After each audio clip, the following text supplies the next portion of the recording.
Hello and welcome to the I Want to Know podcast. I'm Josh Spector and I am your host. If you don't know who I am the publisher of the For the Interested newsletter, which you can check out at fortheinterested.com. If you're new here, this podcast exists for a simple reason: to help creative entrepreneurs get their questions answered. Here's how it works. In each episode, a different guest comes on, asks me 3 questions. We have about a 10-minute conversation about each of them, and that's it. No fluff, lots of actionable tips that they and hopefully you can put to use. Today, my guest is Danny Gregory. Danny is the author of a dozen best-selling books on art and creativity and the founder of Sketchbook School, an online art school. He has helped tens of thousands of artists come back to their creativity through his books, courses, workshops, and a paid membership community. And he publishes 2 weekly newsletters, has a long-running podcast, and his YouTube channel has over 200,000 subscribers. He also has an amazing video that I strongly recommend you watch and we'll put in the show notes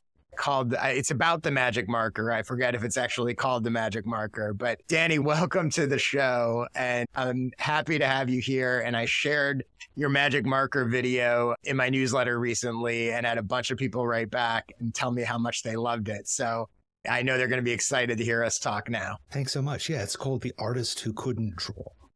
And there you go. I knew it had a better title than the magic marker, but that's the part that stuck with me. So Danny, I'm excited to talk to you. You know, it's interesting. You're in this position where you've got a large audience, you've got a business built around it, things are going well, but like everyone's got stuff that they're always like, well, it could be bigger, it could be better, it could be, I feel like I'm missing opportunities.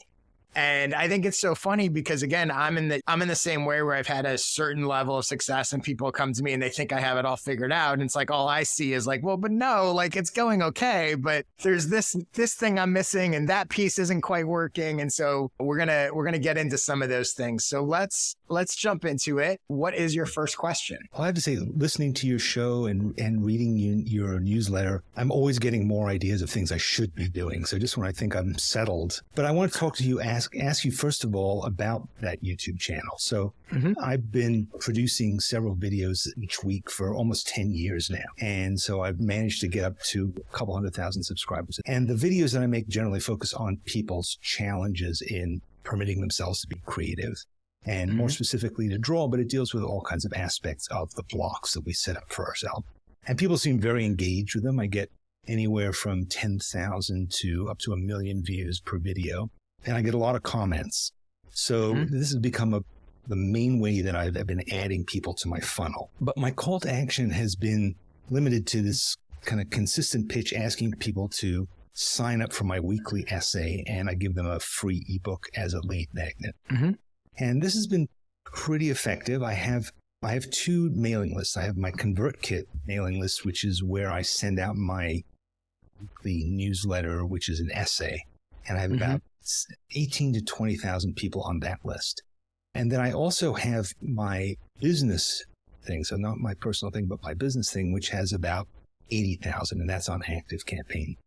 And I'm trying to figure out how to develop a clear plan on how to transition people who are coming in and they're interested in my essays. I want to get them ultimately into my business flow. I want to turn them into paying customers for our online courses, for our membership. But I'm worried that it feels like bait and switch. I know that these people are interested in me and what I write about, but are they, I don't want to hit them too hard with, well, you should sign up for this course or join this membership. So I feel like pitching them might taint the relationship that we've developed because I give them advice and I might cause them to unsubscribe. So I just wonder if you have any thoughts on how I should look at this situation. Yeah, so I have a bunch of thoughts about all of that. So let me start with, clarify for me why they're 2 separate lists. And so people who are getting the essays are signing up to get the essays, but the business list, which is significantly bigger, where are those people coming from and what are they getting compared to the essay list? So I started the essays about 2 years ago. I started what became my business list probably 20 years ago. So those are people who, my followers are interested in me, but they ultimately have been focused on taking classes on drawing and watercoloring and so forth. But there's a lot of people who read my newsletter and who follow my channel who may not be interested in that specifically. So it's broken down to these 2 paths. my weekly newsletter, there was a point where I wasn't sure if I need to bifurcate my brand. In fact, you talked about this, I think, last week about the problem between having a personal brand and having a business brand. So I think I'm in that problem and I'm trying to merge them. Yeah. So is it safe to say that the essay list is broader creativity, creative process, and the business list is more sort of art focused?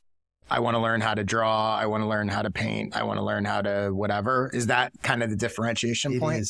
It is. But I think in a lot of ways there's a Venn diagram of the artist of the two audiences. And I think they overlap because ultimately I'm talking to people who want to start, who want to learn. And so they may have. And how are people getting on the business list other than obviously it's been around for longer?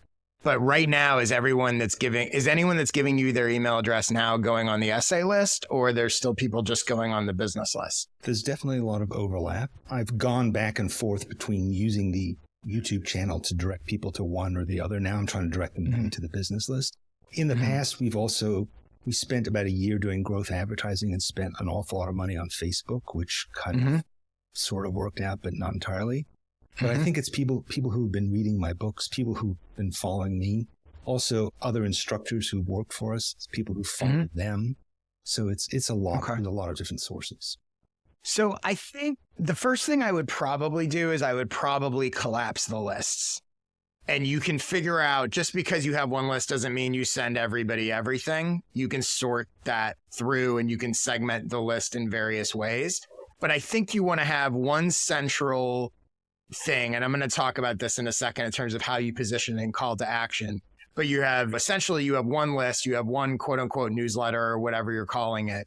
And that's what people come into, right? Now within that, they may have the option to say, I don't want the weekly essays, or I only want stuff that's about drawing, or you can figure that out. But I think you're setting yourself up for, number one, it's more work. It's confusing from a promotion standpoint because you're like, do I promote this list? Do I promote the other list? The messaging gets confusing. You wind up with overlap with people that are on both lists. I think simplifying it and having one list would be a good thing to do. The other thing, and this is true with all sort of newsletters, email lists, whatever, even if you're using it for business and email marketing, I think one of the keys is people are not signing up for the content. They don't want the content. They want the result that the content helps them get. So all of your messaging and positioning should be pitching the result that they're going to get. So right now you're pitching it as sign up to get, and I'll talk about the essays one for the most part, because that was most of the messaging that I saw. All content exists to help people get a result, unless you're just trying to entertain them, which is a whole other thing. But for the most part, your entire business, everything you do is focused on helping people get from a point A to a point B. All of it, the YouTube videos, the newsletter, the courses, the everything are different ways, both free and paid, are different ways that they can make that journey from point A to point B. So what you want is you want alignment in your messaging of all of these things so that the person that joins your email list or joins your newsletter is actually the same person that might buy your course. They may or may not buy the course, but it's just a different option and different way to get where they want to go, and vice versa. Anyone that's on the quote unquote business list that, that is buying your course or buying any of your products, they should absolutely want your newsletter because it's the free newsletter, because it's another way to get where they want to go. So when you start pitching it based on result, everything becomes aligned. When you pitch it based on format, do you want my essays?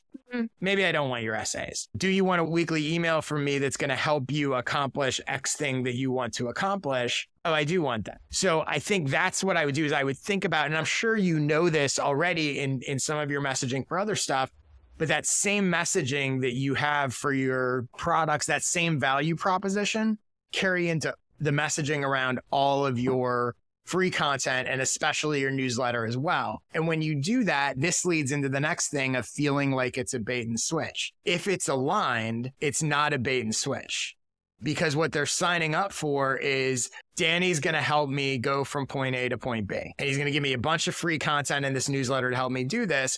And when he pitches his other products, I may not buy them, but they're aligned with the same thing, the same value I signed up to get. If you were selling some other product that has nothing to do with anything, that's different. but you're not doing that.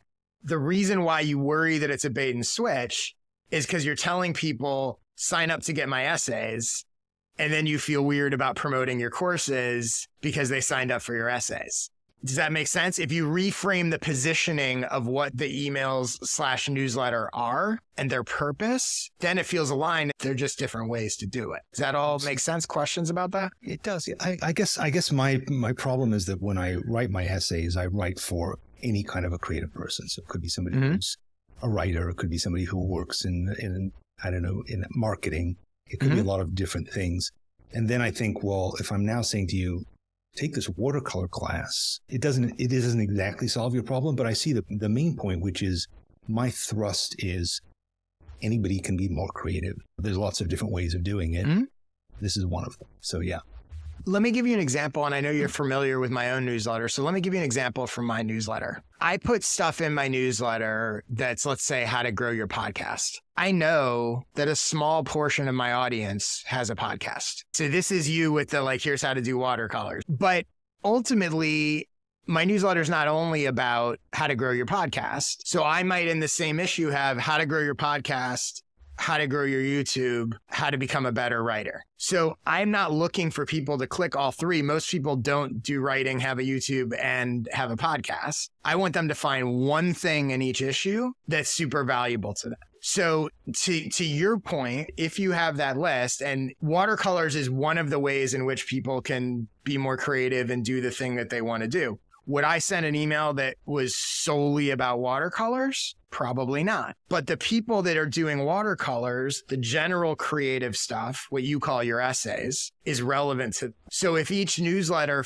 and again, you can figure out whatever format you want, but this is also where I think breaking from the idea that the newsletter is just the essay, that the essay is a part of the newsletter, allows you, and this is just a complete hypothetical, but you could go, look, my newsletter is always going to be a general sort of creative inspiration, advice, that kind of thing, what would have typically been your essays, and then something specific that they can do. So the person that doesn't care about watercolors got the other thing and was like, this newsletter was valuable to me. The person who does care about watercolors, both parts were probably valuable to them. But it's wrapping your head around reframing what your newsletter and email can be and sort of merging, because right now in your mind, they're very separate. You almost have two audiences, and understanding, to your point, that like intellectually that there's a lot of overlap, but you've been hesitant because you are seeing them as separate. But I think once you see them that like there's an overriding thing, and watercolors or drawing or whatever, these are just different methods through which, you know, they sort of live under the overall creative mission or whatever you want to call it.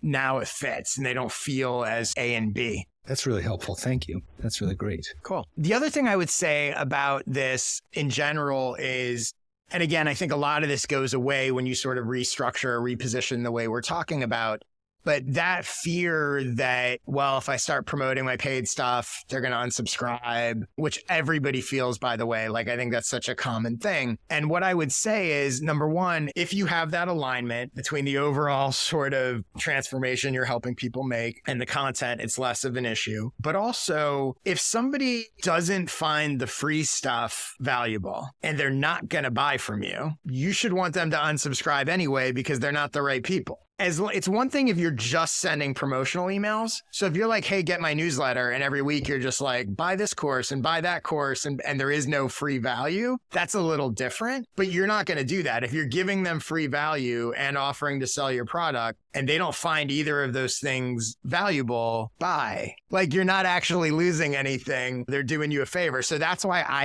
I knew when I shifted my newsletter from weekly to daily that I was going to get more unsubscribes.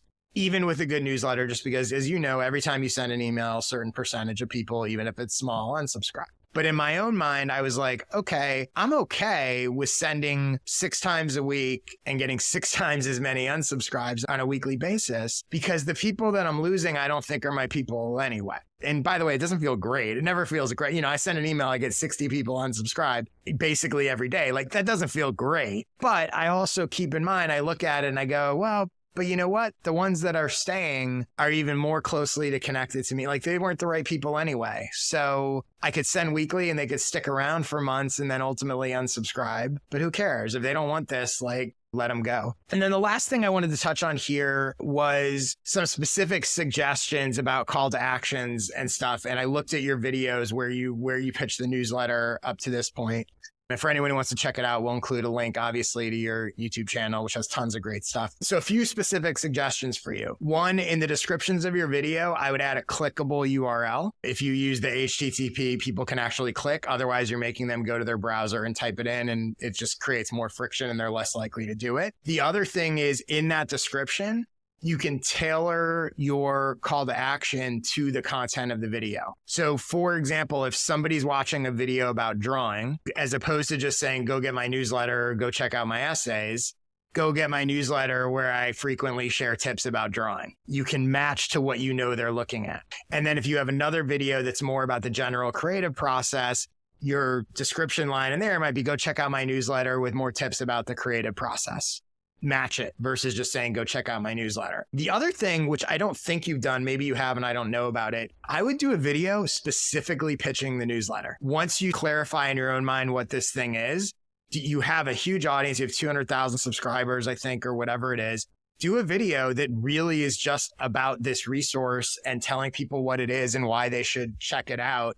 And my guess is that will probably drive a bunch of subscriptions for you.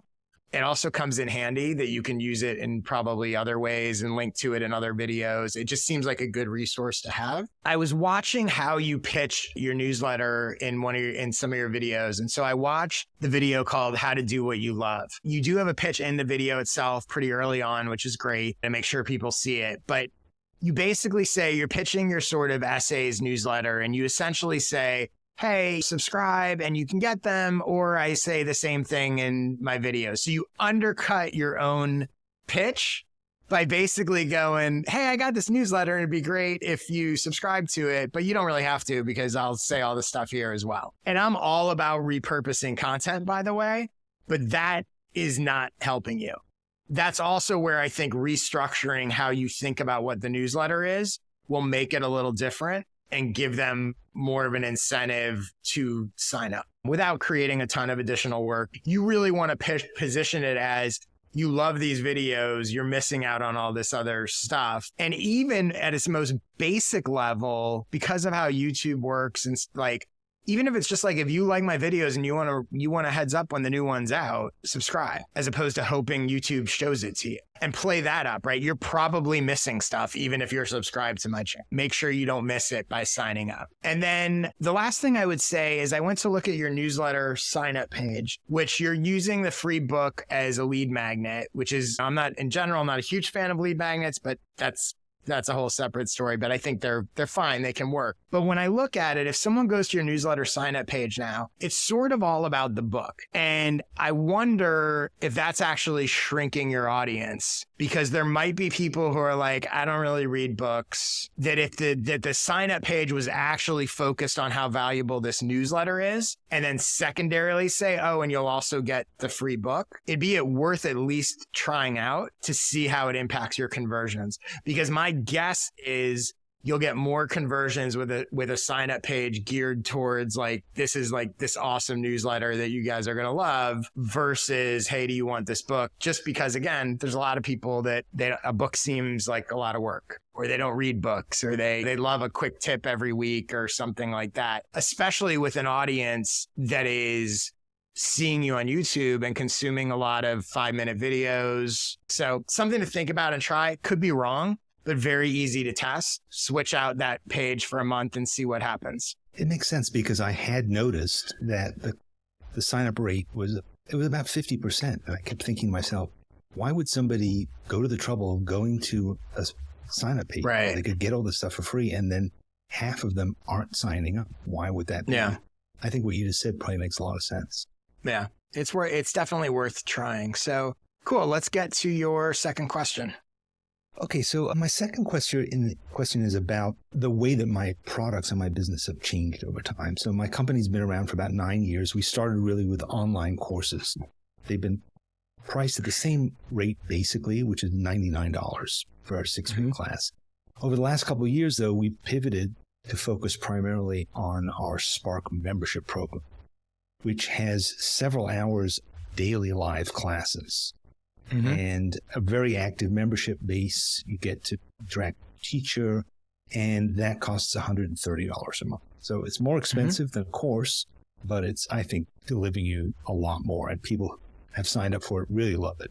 And it's different. It's unique, but it is pricier than the courses. And we've had people at the very beginning when we first started doing this saying, oh, this is so expensive. So it's been more challenging for us to pitch in email, even to all the people who know us. They know our brand. They know the quality of what. So, and we offer free trials. We offer money back, all those kinds of things. So what I'm trying to figure out is how to move people who are on our list to the trial. So you can get a 2-week trial. We've done buy one, get one sales. We've done other kind of promotions. Those have worked pretty well. We try not to do them too often. I just wish we had a consistent way to help people understand the value of this thing, which is in a lot of ways not comparable to anything else that's out there. We're not the same as being able to go to, because there's frankly a lot of competition with these platforms that offer a huge number of courses for $9 a month.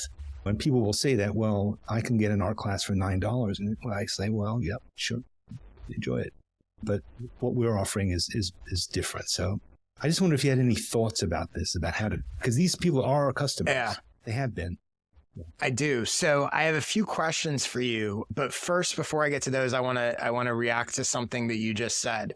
So while it is not my niche, it completely makes sense to me that you are competing against these massive platforms that are maybe cheaper and have a million courses from everyone. I would directly acknowledge that and make the counter argument to that on your sales page, which I don't think you do. And most people don't, by the way, right? Most people on their sales pages spend all this time talking about what's in the program or what's in the product and how great it is and blah, blah, blah. But if you know that one of the biggest objections people have is they go, I can sign up for this other thing and for a lot less money, get access to all these courses and whatever. There's a reason why they should choose, not everyone, but there's a reason why some people should choose you as opposed to that. And I would directly address it on that sales page. Somewhere in there, go, why this? And flat out say, like, it seems like a no-brainer, better deal, but that is not this. And here's why. One of the pitches that I experimented with, I don't think we ever actually tried it, was to say, studies have shown that most people who take online courses, at ridiculous rates, like you can sign up for like 90% or something. Like 1% completion rate. So my pitch is, you know what, if you sign up for this thing, you will stick, just because there's so many other variables. It's not just you and a web page. It's a community and it's people. So that's a very different position. And I think, you're right. I do need to express that. And the other thing I would do as an exercise is I would look at the language on your sales page and the way you talk about everything and compare it to those other options and see how similar or different they are.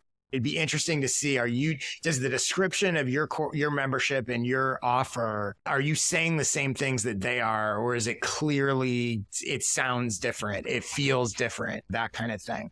So let me ask you a couple questions about getting into some of the numbers, and you don't have to give me specific numbers, but in general, you have more people, I assume you have more people buying individual courses than you do have in the membership. Like what are the size of like course buyers versus membership? It's changed a lot over the years. So I would say courses, because we're actually not doing that much to actively promote them anymore.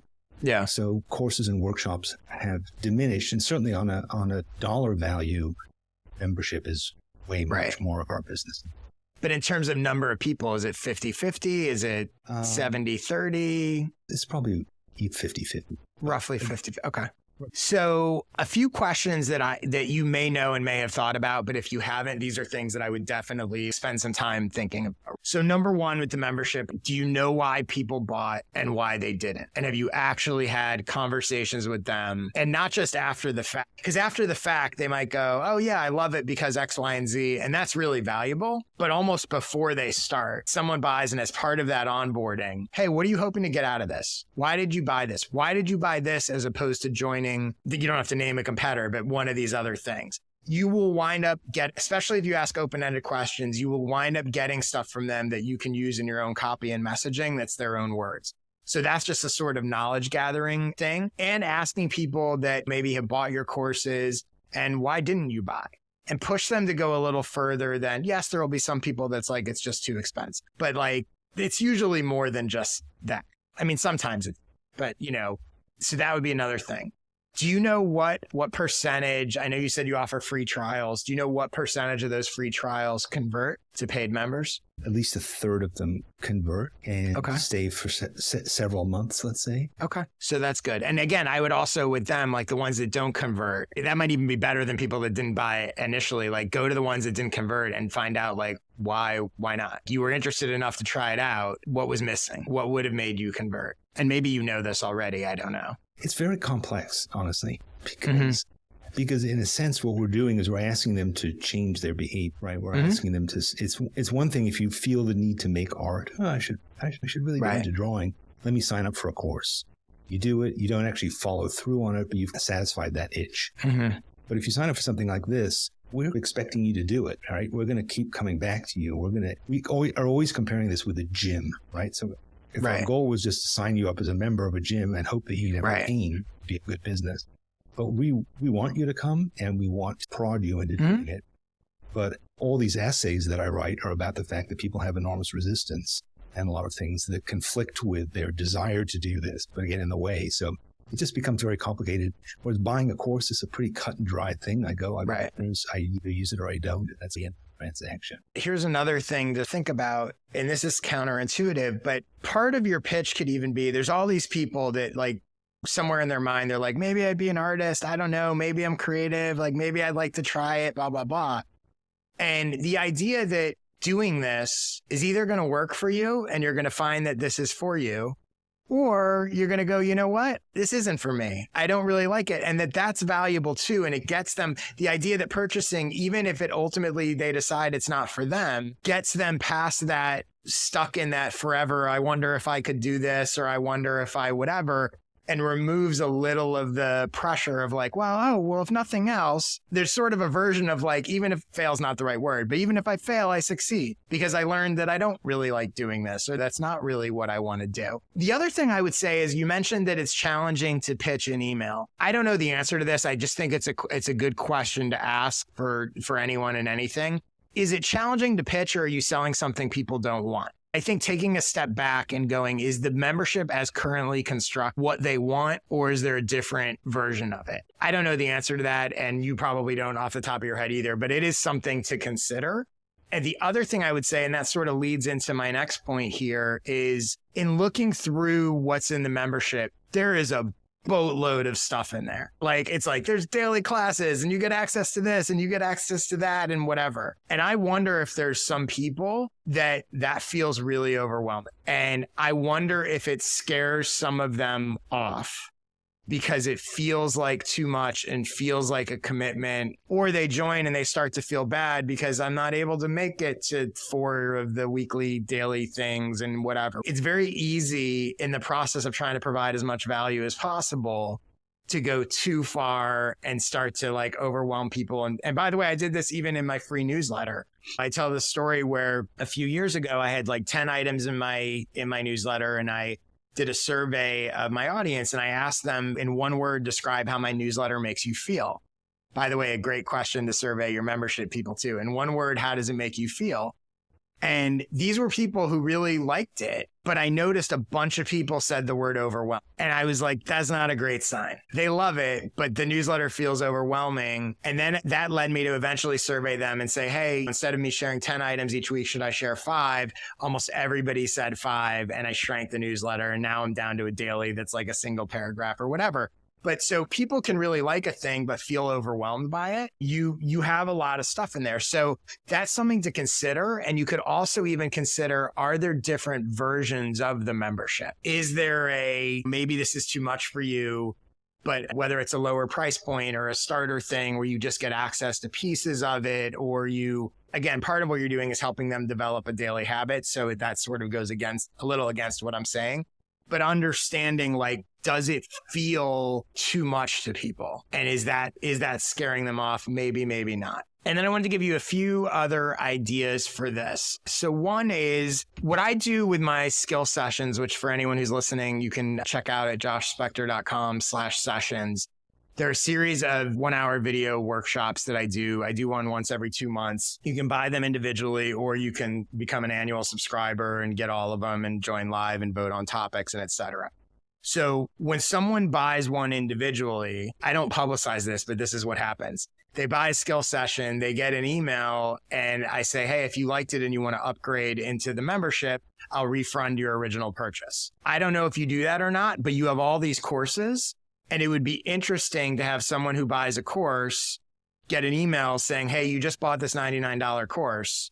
If you liked it and want to upgrade to the membership, I'll refund you that original purchase. And I get people all the time. I don't know the exact percentage. I probably should. But all the time, people that, then upgrade because at that point, they've actually seen something from me that they bought and paid for. And they're like, this is good. I want more of them. So that's an easy automated thing that you could potentially do to link those sort of course buyers into membership. The other thing I would say is on your homepage, and for anyone that wants to look this up, it's sketchbookschool.com. We'll put the link there. The membership is pretty buried. So the homepage right now is really pushing the courses, which I understand. But if the membership is a priority, like you have to scroll down pretty far to like the 4th section to finally get a membership program plugged. So you might want to think about, should you be pushing the membership more than the courses, even though the courses are lower priced? Just something to consider. Yeah, I mean, there's a reason that we have done that, which is that we don't believe that somebody just coming to our website is going to go to that page and sign up for our membership. Mm-hmm. That just isn't how it works, it seems. Right. Our goal is really to get them in a course and then move them from there. Exactly. And use email to do that stuff. So that leads actually into the other thing. So I think more clearly differentiating, not what's in it, but more clearly differentiating the value of the courses versus the membership, as opposed to the membership just being, well, it's more courses, they're live daily or whatever. So thinking about, and I don't know the answer to this, should the membership sell really be about the community or the daily practice versus the course, which I think it probably is. But like on the membership sales page, community is the last thing you mentioned. There's a lot about live daily classes and courses. So really differentiating aside from the financial investment. Courses are for people who want this. Membership is for people who want this. And making it obvious. I always say that people don't want more, they want different. So I think you want to make sure that people don't think the membership is just like more courses. You really want to go, no, this is a totally different product. Yes, it has courses in it and it's on the same subject line, whatever. But again, people buy courses for this reason. People buy membership for this reason. You could even have a like, what's a better fit for you page. If you want X, Y, and Z, if you struggle with X, Y, and Z, this is the product for you. You struggle with A, B, and C, this is the product for you. So I think that differentiation will help. Yeah, I feel like we're trying to sell small and build it. But maybe from what you're saying, maybe we need to sell big. And then if like, okay, you don't want that, well, how about a little bit of this? Or how about, and we've done that. So for instance, we don't really advertise it, but you can buy a version of our membership where you don't get to participate in the community stuff. You only get access to the library. And we have another version of it where you only participate in membership and you don't get classes. So, but we don't make all that explicit in part because we are trying to sell you. We're trying to either say, buy a course and then we'll upsell you, or buy the big thing. Well, and it also can be, and again, I'm obviously not an expert on all your stuff, but this is just an example. The pitch can be different in that hypothetically, the course could be, if you want to learn how to draw, buy this course. If you want to develop a daily habit of drawing, buy this membership. And what I thought about when I was looking at your membership is, are you familiar with Ship 30? Ship 30 for 30? Okay. So which I haven't done it, but I do know those guys a bit. And so this is a little bit of an assumption, but I'm pretty sure it's true. Some people are joining because they want to learn how to write better online, but lots of people are joining because they want the community or they want to get in the habit of the daily thing. It's actually very similar to what I just said for you versus membership versus courses. There's lots of places that I can go buy courses to teach me how to write. But the Ship 30 thing of you're going to publish every day and I'm going to come out of it after 30 days having done the thing, that's a hook that differentiates it from a typical course. From what I could tell from looking at your membership stuff, the daily call, like that's a piece of it. And I think looking at how Ship 30 markets that piece of what they do, because it's been very successful, and you have to use this term, but thinking about it as like our membership is the Ship 30 for the art world. I love that. And I thought of it that way, yeah. Can click with people, right? And you can look at the things that they've done. They've done a lot of really smart stuff where they have people publish every day, which is basically promoting their stuff, and people want to be a part of it. But like, to me, I see a real similarity there, and membership starts to feel very different. And you start to go, okay, I know why I'm doing the membership instead of buying the course.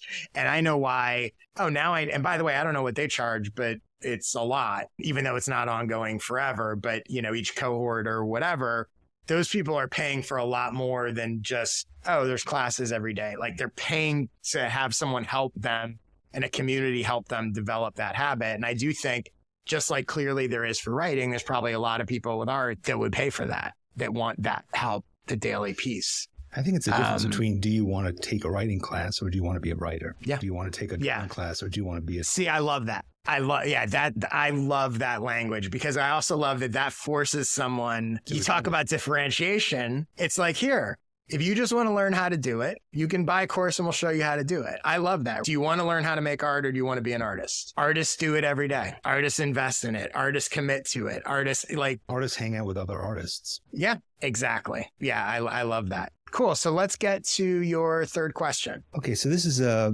bigger picture question. Over the last 9 years, we've been, I think, pretty creative in running the company. We've built this loyal fan base. We've sold to a lot of people. Despite that, we've remained pretty consistent in terms of scale. I'd like to obviously reach more people. And I remember a couple of episodes ago, you asked somebody was talking to you about scale, and you said, well, why do you want to scale?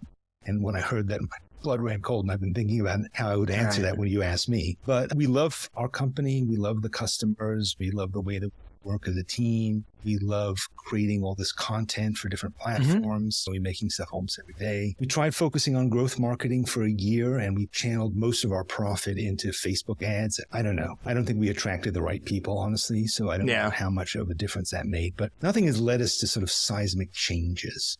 And we've thought about things like, should we have associations? Like we've thought about, should we try and reach veterans, for instance, and talk to them about the therapeutic aspects of art making? But we're really wondering, what could we be doing that would move us just not from like this sort of iterative little kind of changes back and forth that we've had to something that really changes our business in a meaningful way? So, it's a good question. And the first thing is, which is easier said than done, but in your mind, how would you define, like when you say seismic change or go to the next level, what would that be? How would you know when you got there? Is it about doubling your audience, doubling your revenue? What in your mind is like seismic change versus incremental change? I think it's having resources to do certain things that we're still forced to do ourselves.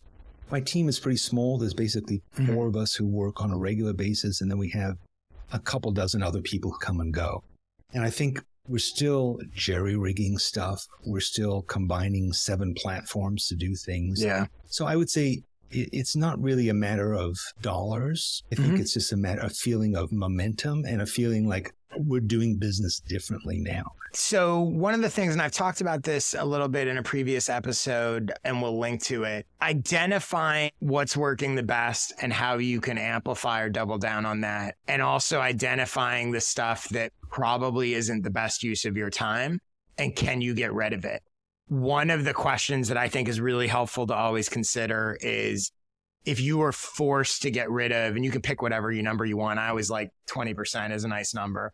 If you were forced to stop doing 20% of the things that you're doing, what would you choose if you had to do it? Because I think a lot of times people ask that question of like, oh, well, what could I get rid of? And it's like, no, force yourself to do it. Are there courses? Are there offers? Are there videos? Like, what would you do if you had to get rid of 20% of things? It will wind up freeing up time and resources that can be repurposed, even if it's little stuff that you're like, oh, that doesn't take me long. But you realize you're doing a lot of things that don't take you long and aren't really generating much return. The other thing is, when you start to think about especially with the position you're in, because you already have a large audience, when you start to think about yourself as a platform and think about, are there other things that you could bring in and offer and give access to your platform. I don't know exactly what that would be, but you have a relationship with a large audience of people who want to learn how to draw and paint and become more creative and all of that stuff. With that audience, there's all sorts of things that you could do.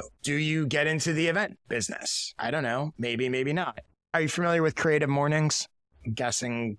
I am, yeah. Maybe you are. Okay. So Creative Mornings has these talks all over the place. But what then all of a sudden, they built like a database of creative people that you can hire for all sorts of, I need a graphic designer, I need a this, I need a that, I need a whatever. And so that's an example of like not their core business, but a thing that completely makes sense because they have an audience of creative people who are both trying to get hired and looking to hire and whatever. So broadening your own sense of we make content and offer courses and memberships to help people do this. But unlike when you started, you now have this asset, which is your relationship with this audience that might be valuable in all sorts of different ways. So again, just a sort of thinking exercise and finding that other thing to your point of sort of seismic change next level, finding that other thing could have a drastic impact on the overall business, the overall whatever the case may be. For example, I'm not saying this necessarily makes sense, but if you have people that were developing artistic skills that could then get hired, do you become a sort of job placement thing? Like whereas people join the membership and it helps, you're also able to help them get work or get commissions or get whatever it is.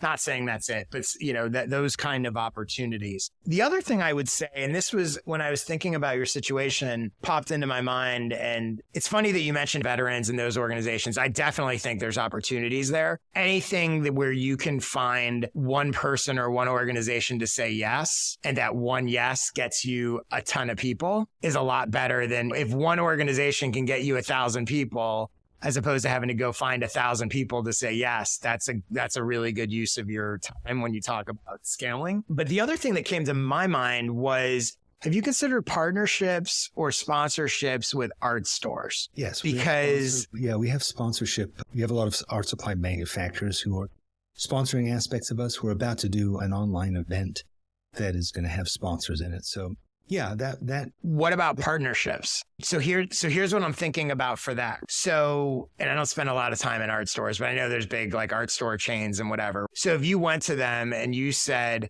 hey, let's partner up so that anyone that comes in here to buy paints or to buy drawing notebooks or to buy whatever, they have access to our stuff. We basically do a co-thing because we can drive people to you to buy their materials from you, and you can drive your customers to us to learn more and join our membership and do whatever. There's so much alignment. You both have stuff to offer, sort of two sides of the same equation to this audience. So beyond a typical sponsorship, like a typical sponsorship is, which I'm assuming is basically what you're doing at this point, is they come in and they go, we want some exposure to reach your audience and whatever. But these art stores every day literally have people that should be your members coming through their doors. And every day you have people watching your videos that need to buy supplies from these stores. So from a seismic change, finding one partner, 6-month deal, annual deal, whatever it is, and go, let's get together and figure this out because there's revenue here for